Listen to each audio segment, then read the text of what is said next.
was something about Katillious' countenance that made many of the people of Shmitterville want to make his acquaintance, but not Beligerous. When he saw Katillious, he approached him shouting, "You want to fight? Fight me!"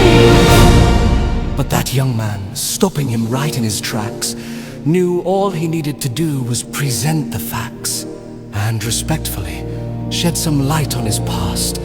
He simply asked him a very simple question, a question that was most profound in its presentation. Surprisingly, he didn't seem at all tense. Of anger or offense there seemed to be not a trace. He simply asked him, "Why do you want to fight me?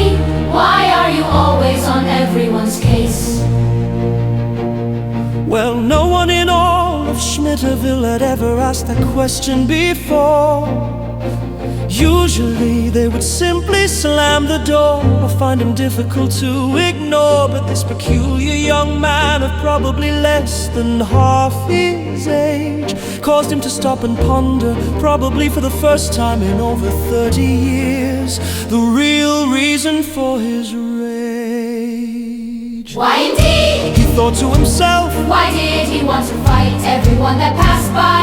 Why was he so angry? Why was he so unkind? What was it that made him so blind? Why did he go after people in such a rage? Maybe it was time he turned the page. He wondered, was it something that had happened to him at quite a young age?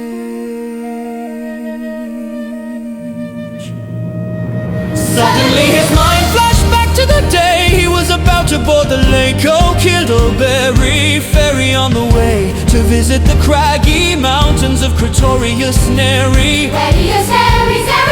When he overheard one of his fellow schoolmates who happened to be on board say to another, "Just look at him, his mother dresses him funny. He knows he's always funny.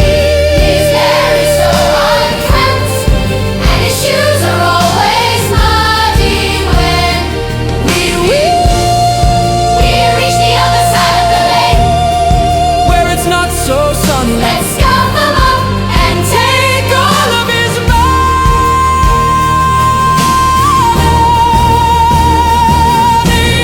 After overhearing them speak of such cruel plans, he pretended he'd forgotten his ferry ticket and took off and ran.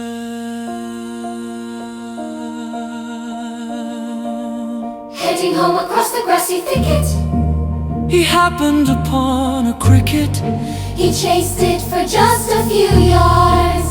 across the grassy plain when Suddenly, it started to rain. he thought to himself, If I'm gonna make it home in time for lunch, I had better catch the 11 o'clock train.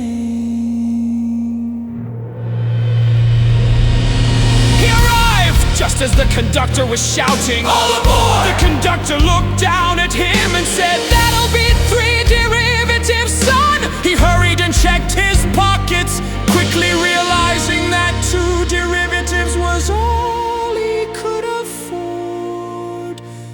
So he apologized to the conductor and was about to go on his way when he noticed, standing right across the tracks as the train pulled away and passed him by, those not so nice fellows